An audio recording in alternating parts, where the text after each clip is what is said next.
Welcome to Three Witches and a Druid podcast, a Canadian podcast about paganism in today's modern society.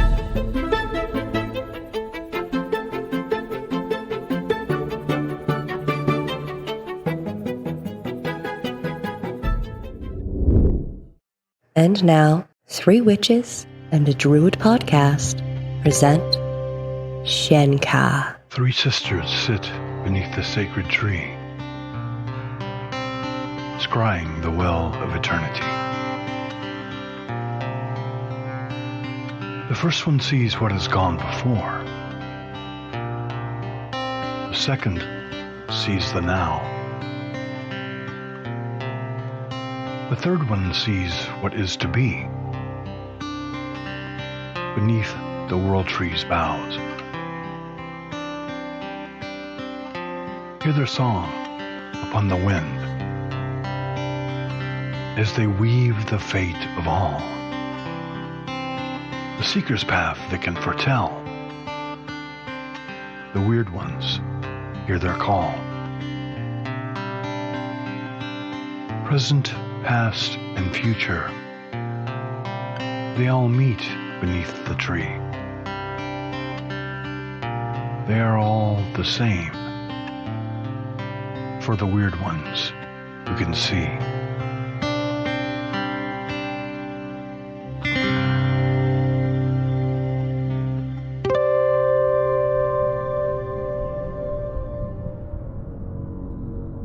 Hello, everybody, and welcome back to Three Witches and a Druid, where we sit around and talk about our exciting lives living as Druids in modern times. I'm Margot. And I'm Maeve. Gwen. And I'm Brian. This is a recording session before our big festival at the beginning of August. So we thought we'd talk about prepping to go to a festival. We've talked about being at festivals, but we haven't really talked too much about going to one and being prepared to go to one. Yeah, so I think that's a very lighthearted topic. So, obviously, we all go camping, so we got to pack up all our camping gear, lug it into the car, and hope the cooler doesn't melt on the way, etc., etc., etc.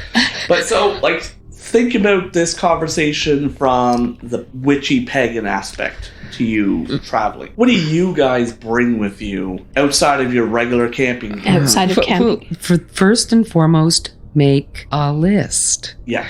Get yourself a list. Don't think you remember it because you're going to be too excited to be going to the festival and you will forget something. So for heaven's sakes, make a list. Fair. So what's on your list? Well, the regular camping things, of course. But, if you have any special, robes or ritual garb or cloaks or things you don't normally get to wear. That's the place to be wearing it. Yeah. For sure. And, it's always good to have if you like tarot cards or runes or, any incense or anything special you want to be, because you can burn it there. A drum or a rattle, a musical instrument if you want to bring. Okay, well, hold on. We're clumping a bunch of stuff here together. All right. We're getting ahead of ourselves. Yes. So we're talking clothing. Yes. Ritual clothing. Absolutely. Also, just in general for camping, keep this in mind. You can always take blankets and clothes off, but you can't put them on if they're not with you. So go prepared for any cold or hot situation, for sure.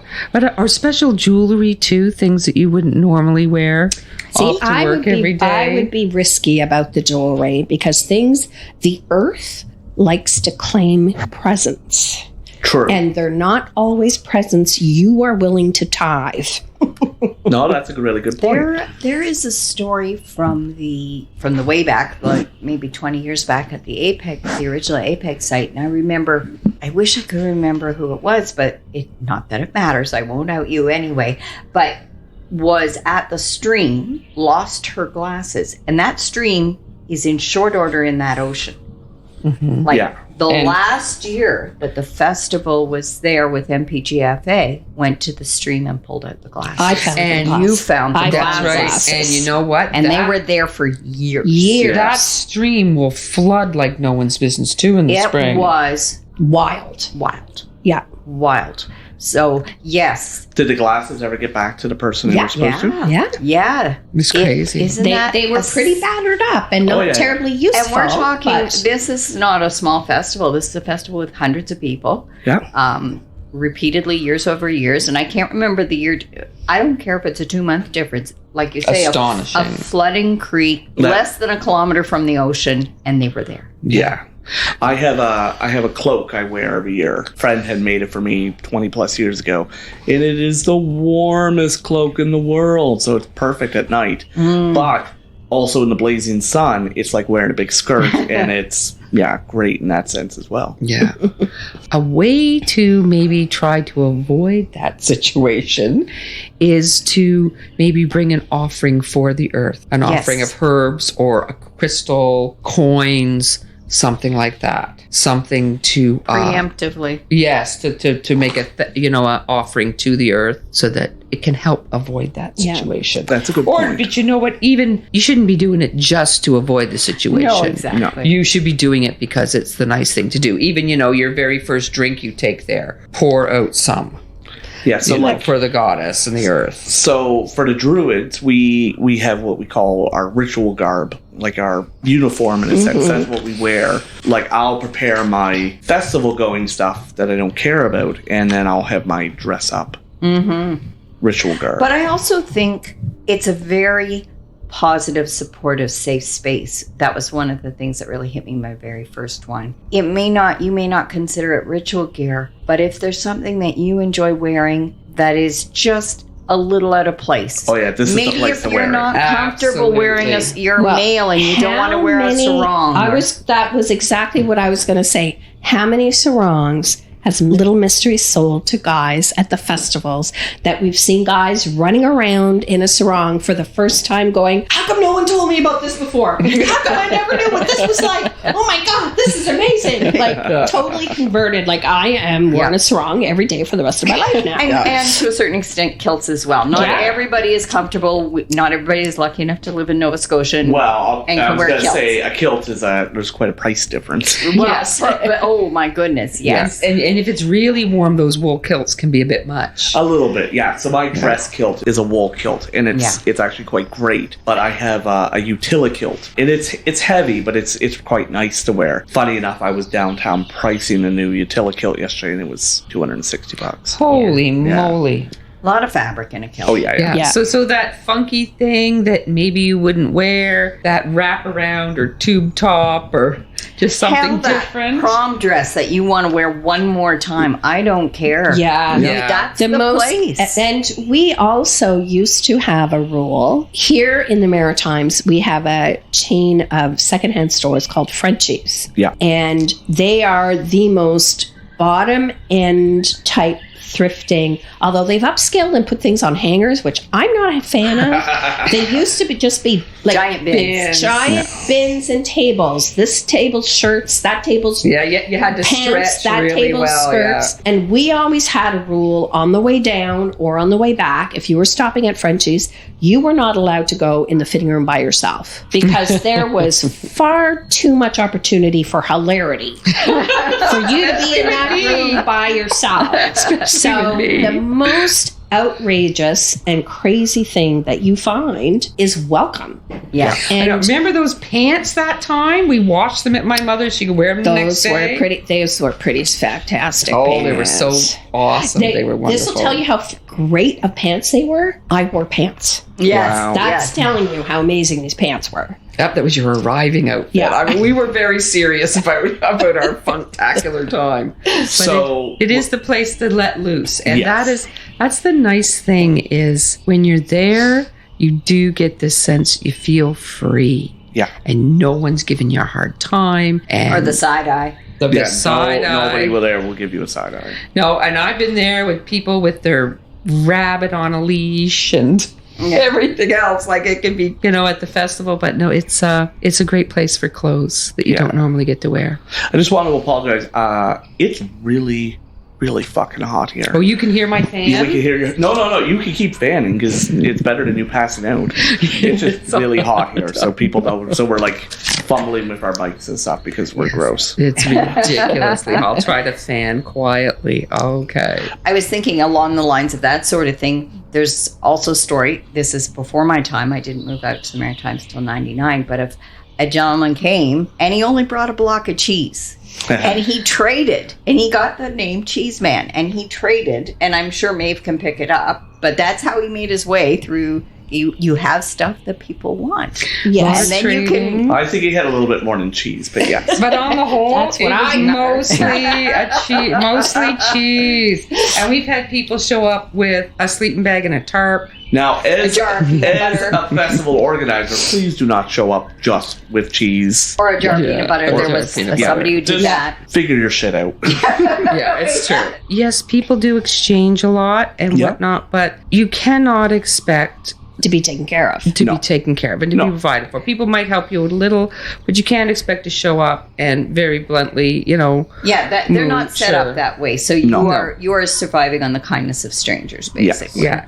Like where we're camping this year, we have little cabins, and I think 2 of them are booked at this point, and there's 2 available in case of emergencies. Kind of Right. thing. Yeah. Good idea.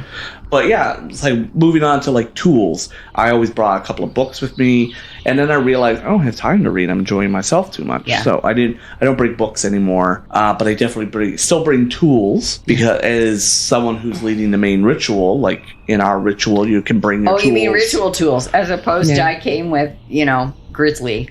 Yeah. Armstrong. So we had like a little trailer of tools in the back. Yeah. But yes, No, ritual but like tools. ritual Yes, tools. for So sure. like in our ritual, you'll be asked to whatever tool you may have, you can place it on the altar for a blessing. Yeah. That kind of idea. I also really liked it. I love it when people bring banners. Yeah. If That they've was made a something banner else, yes. or they have a special something to hang up. Yeah. I always really I love still have that. our banner from myself and Akasha and her husband. Yeah. So some people did it with campsites, or Yeah. maybe a circle or a grove, Yeah. or Yeah. a coven might have a banner. Mm-hmm. And that also shows that you're open for people, because there's movement all the time, and people going from Yeah. campfire to campfire sort of thing. So we're at this festival. We're having a campsite decorating contest. So We've had that'll- those before. They're Yes. fun. So yeah, it's decorate your tent. Now there's unfortunately at this site there isn't a whole lot of like campsites. There isn't multiple fires, but you'll still be able to decorate your tent and stuff. Yeah. In your little space. That will be That's good. always Yeah, fun. we have like our family banner, and we have a banner for the grove and stuff. We obviously now need a 3 witches and a druid banner. Oh, that now would we're be talking lovely. about banners. Yeah. Who's our artist here? Well, not with that. Margot's a bit of an artist. I'm not. I'm terrible. I know. I still look at the banner that I made. I sewed that. Yeah. Can't do that now. I don't know how I did that. I have no idea how I Well, pulled when you're that young, off. you think you can do anything, so So you do it. That's and when true. you're older, you're like, what the fuck? Yeah. I did have somebody draw the pattern, draw the picture for the mermaid, and then I cut her out and pieced her together in different fabrics. But the dragon, I copied off of a cushion cover. Yeah. So, yeah, it was crazy.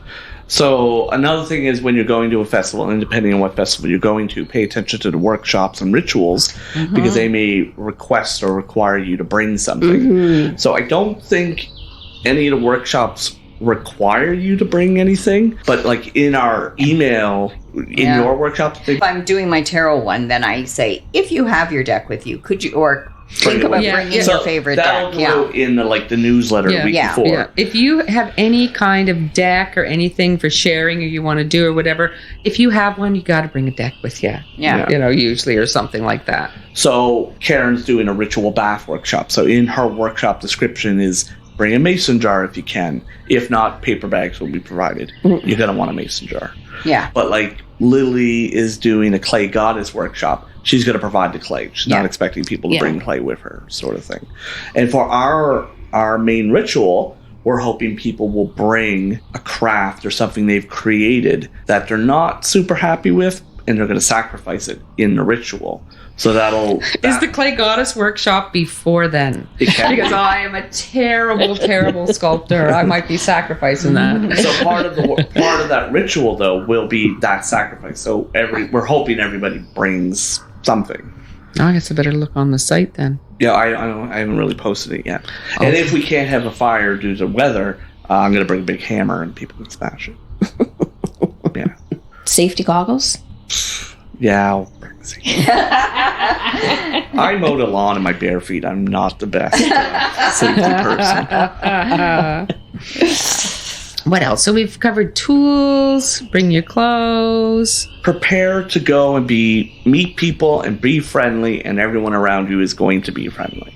Just don't expect to go hide in your tent. People won't let you. No. I've tried. Yeah. It doesn't fly. It doesn't work. I have tried, and they will not let you. It's you're going there to stretch your boundaries. Yep. And I think that was probably one of the first and safest places I ever felt to be able to do that. Yes, for sure. I remember the very first time I went back in 95. Yeah. It was crazy. It was awesome. Yeah. It was awesome. So I'm not really the person to discuss this, but musical instruments. Yes, because there's usually bardic of any kind, bring your musical instrument, or if you've written a poem or a song or something like that, or you have something you'd like to read at the bardic, come prepared for that for sure. Yeah. So not every festival is the same, but our festival is going to open with a meet and greet. I think we call it the wine and cheesy party, and then there'll be workshops. But other typical events that you'll find at the festival is, like you said, a bardic. And a bardic it's a competition, but we've never really treated it as a competition. It's more like We made it a sharing. It's an open mic. Yeah. I've been to festivals though where it's treated as a competition, but we're more inclusive. Maybe we don't have the pool of people. Yeah. So we're not winnowing people out. We're just bringing people in. But so the thing though, at the two festivals I've gone to where it was a competition, is it was a rogue-like competition. You could bribe the judges, and there was judges, and you would bribe them with liquor or whatever. And I'd be a judge. Yes, you could. So it wasn't based on your talent. It was how much you sucked up to the judges. Well, and again, there too, if you dance, if you hula hoop, if you, what is that, poi? Any of those wonderful physical skills that you may also possess. There was years and years where Brad told the same story, the owl story, and it just became tradition. Yeah, and people waited for it. And we waited for it, and we all expected. And he was like, "Do people really want this?" Yes, you have to tell the owl story every year. Story. Well, because he added a little bit to it it was a work in progress tradition. Yeah. It wasn't a story. He made it, right? Yeah. It was his writing. Yeah. So that sort of thing is really good. The other thing is, and I might get in a little bit of trouble for this, but I have been to 25 or 30 festivals. Yeah.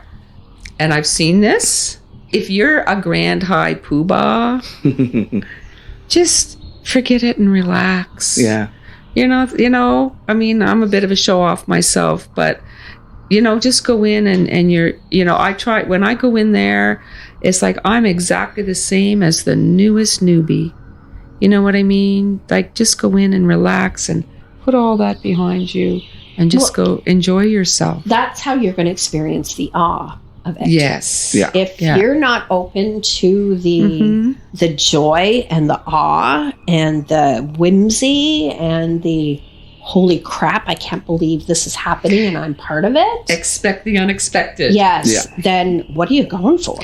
Yeah. The one thing you cannot go without is bring yourself a notebook. And a pen and keep it on you, because you're never going to know what you're going to hear or what's going to inspire you, or little things that will happen at workshops or something, or an epiphany. I have a little purse with me, and I always have a notebook. A little fanny pack? No more of an over-the-shoulder deal. But you think, I'll remember that. You won't, because the interesting thing is when you get there and the opening ritual begins, it's like the veil closes around you, and everything is different. Yeah. It really is magical. So when you leave, your mindset often changes. Yeah. So you will forget certain things. So keep a notebook and pen with you all the time. So just to get back to events real quick, another event that we often have is a Sumble, especially here in the Maritimes. I've only seen a Sumble at one other festival, but I think we've always had a Sumble here. Often it's not necessarily run by a heathen here. It's just run by whoever is willing to do it. And don't feel like you need to drink. Just come along and The Stumble. I was thinking whoever has a strong constitution is the one who runs it. Yeah, and then for us, it'll be more workshops. Luckily, we're right on a lake, so bring your trunks. Our festival is going to end with a closing ritual, but before that, we're going to have a festival moot of discussing how we felt the festival went and what we'd like to see changed and where we see the future of it. That's kind of what we have planned. Yep. So bring all your cool clothes, bring all your cool gear, get your notebook. Yeah. Bring a sense of openness and willingness to experience. And put your car keys on your lanyard. Yeah. On your, what's that? I don't know what that is. Around your neck, you don't need to be losing your car keys. Oh, God. Because we've had people have to drive 3 hours back to the city because they couldn't find their car keys. So luckily, we're pretty close to the city, but That's still. true. But so Now yes, we so are, put them but- somewhere absolutely safe. Yeah. I think there's going to be quite a few kids there. I think. Which is fabulous. Yeah, we're going to have like a guy come in and teach sword work. I think the Scottish broadsword is what he's going to teach. We have a face painter coming. The workshops look amazing. I can get a face painting? You That's can get a face exciting. painting, I'm yeah. excited about that. And we're short one ritual at the moment, but I'll fill it in if What we have ritual to. are we short? The masculine one. Oh, okay. Yeah, because you're going to do opening and closing. Apparently. Yeah, Gwen is going to do the feminine. I'm doing the main. And yeah, it's just the... The masculine. Yeah. But we'll figure it out. Worst case, like me or Mike will do it, I'm sure. Yeah. Cool. But yeah, so that's us preparing for a festival. Obviously, of course, we're going camping. I'm going to pack my hammock and my sleeping bag and my pillow and my cooler and all the typical camping stuff. Because we're at a scout camp, I have gone kind of out of my way to see if I can find one of those old school scout leader hats. Oh my And if I could, I was going to wear like the little scout leader necklace. And the brim and everything. Yeah, if I could find that before camping, Wouldn't that be I'm going to amazing? open and close a ritual in my little scout There is the leader. hat lady in the valley. She may. She has a Boy Scout one, but not a leader one. So worst case, I might have a little tiny hat. The beaver Which hat. would be Remember even Beaver, more. little beaver hat. That was Yeah. something. I have the berets for when the kids were young. but- Yeah, I've kind of leaned into the scout camp thing a little bit. Yeah. Everybody's going to get little scout badges. Oh, that'd be Yeah. cute. Yeah. Wonderful. Wonderful. So it should be a lot of fun. This will be the first year for this festival, but we've all attended multiple festivals over the years. Been on the organizing committee for them, all of us. Way too many, yeah. Yeah, way too many. Way too many. Yeah. I think we've all literally were on the organizing committee of MPGFA. Yeah. Oh, yeah. I'm retired. No, really. People say, I said, look, I will do rituals. I will do workshops. I will not participate in the planning. No, that's cool. Absolutely not. I did years and years and years. No way. I have no issue doing play. Karen is keeping like a manual. Yes. Which is great to pass on to the She next. can pass it on to the next people. But I sort of picture myself running the festival for like the next 1 or 2 years, and I'd like to be able to pass it on to someone. But it is what it is. We'll see. We'll see what happens. Yeah. Yeah. Very good. Well, thank you everybody for tuning in. And I hope you're all going to be having a very happy festival season. You can contact us on our Facebook page with any comments or suggestions. We're always looking for suggestions. And everyone just stay safe and don't melt, because we're melting here in Nova Scotia right now. It was either pouring rain for weeks or melting. And so hopefully you're not melting.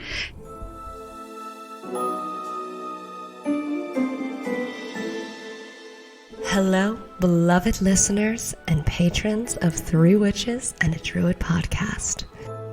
We would like to take a moment to express our heartfelt gratitude for your unwavering support of our podcast. With your encouragement, we have been able to explore and celebrate the rich and diverse world of paganism and spirituality. We feel blessed to have had the opportunity to share our knowledge and experiences with you.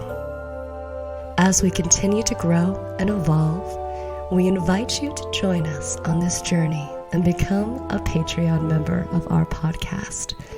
Your contribution will help us to continue creating quality content and provide you with more exciting episodes filled with wisdom, insights, and a little enchantment. By becoming a Patreon member, you will not only support our mission, but you will also have access to exclusive content, behind the scenes goodies, discounts, and much, much more. Together, we can create a thriving and supportive community. To our amazing Patreons who have been there to support us through the past 3 seasons: Sybil, Josie, Catherine, Nicole, Amy Beth, Tomlin, Samantha, Stephanie, Chris, Ramos, Eric, Karen, Highland Horde, Danny, Tania, Sarah, Kay, Linda, and Jennifer. We thank you from the bottom of our hearts for being a part of our 3 Witches and a Druid family. Let us continue to inspire and uplift each other, and may our collective energy bring light and love to the world. And until next time, everybody, merry meet Merry part. and merry meet again. Blessed be. This has been 3 Witches and a Druid podcast. Thanks for listening.